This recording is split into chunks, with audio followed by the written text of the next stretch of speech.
Hey, what's up everyone? Morey Croson here, and today we're going to be breaking down Matthew Boling at the SEC Championships, and we're going to start the video right now.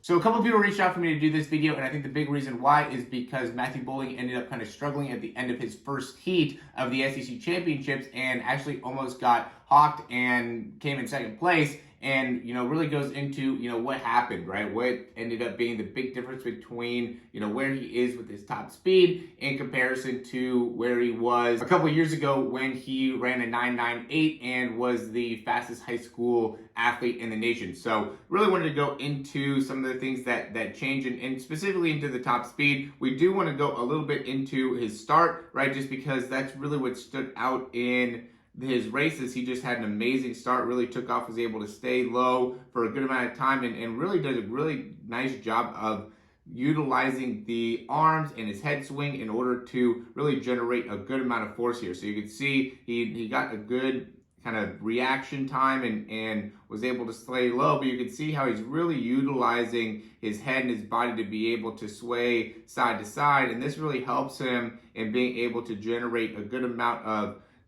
motion, right? And the more motion that you have, then the more leverage that you're able to create. So as he's creating motion here, he's able to get himself going pretty well, and then he gets into his top speed, and at this point he is pretty far out in front and really in a good position to what everybody kind of thought would be, kind of blow away the competition, similar to like what he did in high school when he ran the 9.98.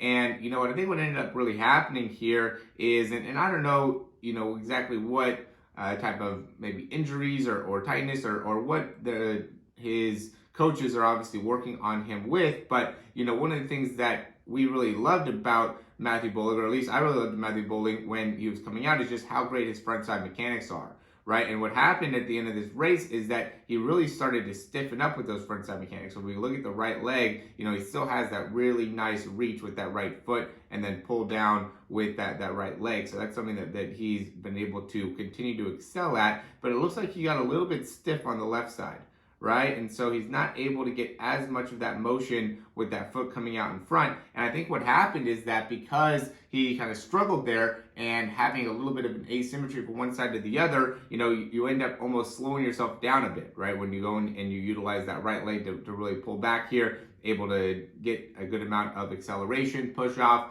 and really be able to optimize that leg. But then with the left leg not being able to do that as much and not creating as much of a pullback, he loses a good amount of speed, right? And then this is where he gets gained on a little bit. And then when he has the right leg, he's able to get back, separate, keep the space. But then he gets back to this left leg, and then you can see he gets gained on a little bit, right? That pull down with that left leg is not as forceful, not able to generate as much overall ground force, and then because of that isn't able to push off as well. And again, that's where he almost ends up getting caught, is able to then get himself back up, keep the distance here, and then on this left step again gets caught a little bit more. So really goes into that left leg and being able to optimize the left leg. And what I did is I went back to when he ran that 9.98, that's why I referred to a couple times here, and just wanted to see, like, was there a big difference in his ability to really reach? And I would say there is. The angle's a little bit different, right? So once you got later on into the race, you can't really see as much, but it definitely looks like he's able to maintain a good amount of extension on really both legs. He's not as good on his right leg.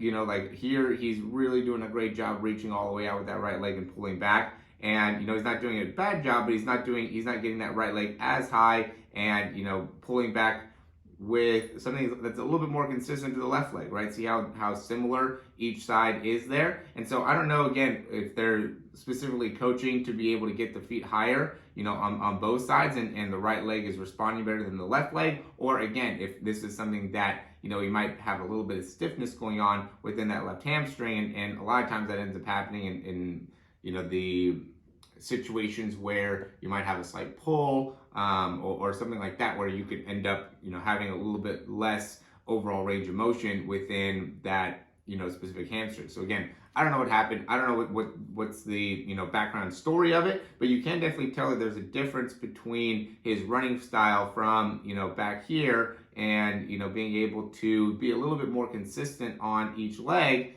and that ends up making it so he's able to maintain a little bit better top end speed, where here he wasn't able to just maintain it as well, which I think ended up being the big reason why blow this race out of the water. So I still think he's obviously learning. He's still pretty young, and he still has a lot of improvements to be able to do. I appreciate the recommendations of people reaching out and wanting to know a little bit more about what it is that he's doing from a top end speed perspective, and I'm glad that we were able to hopefully find a conclusion that makes sense to everybody. But as always, if you like the information, go ahead and click that thumbs up down below. That really helps us out a ton. Subscribe to the channel if you haven't already, and if you have any questions or comments or recommendations, you can leave those down below. We'd be happy to get to those when we can. Then I also highly recommend you guys checking out the description down below. We have a few different things down there that I think will be able to help you out, starting with the free stuff. The free stuff, we have the 7-day speed trial. We also have the free ebook. We also have the 5 ways to help you improve your speed. All of those are down in the description. And then if you are interested in getting a program, we do have a 3-month program that I think is really, really beneficial, just because we go into the actual breakdowns and the specifics of how you can improve in your sprinting mechanics, and also build out a program that is specific to what your needs are, that will make it so you can actually really fully utilize a program that is specific to you, right? And that's really what I am trying to bring to the table, is more of that customization for athletes anywhere over the world. So, making it so the actual breakdowns matter, right? And actually understanding what your mechanics are matters, and being able to really connect the dots between if we need to work on your landing, if we need to work on your overall strength, your push-off, your posture, your core, your body mechanics, whatever the case may be. We really want to be able to utilize the breakdowns to be able to then create a program that'll make it so now you can actually see the benefits within your sprinting form. So if we're not able to see the specifics within your maybe start phase or drive phase or top end speed phase, then we're not going to be able to put all the pictures together to make it so we can build out a great program for you. So that's where the 2 missing pieces are, in my opinion. If we want to actually get faster, we have to know what are the actual mechanics needed to make the change, and that's what we want to be able to offer through our program. We also have a speed breakdown where it's a month of training. The 4 weeks are still going to be pretty specific to what it is that you need to work on, but again, most importantly, we want to be able to focus on the breakdowns, and you get unlimited breakdowns for 4 weeks. It's almost more of like a trial type of situation, but it's something that I still could be hugely beneficial for you if you're looking to get faster in just 4 weeks, or if you're looking to do custom programming. Either way, you're going to see a ton of advantages by being able to utilize these programs. So as always, thanks for watching, and we'll talk to you soon.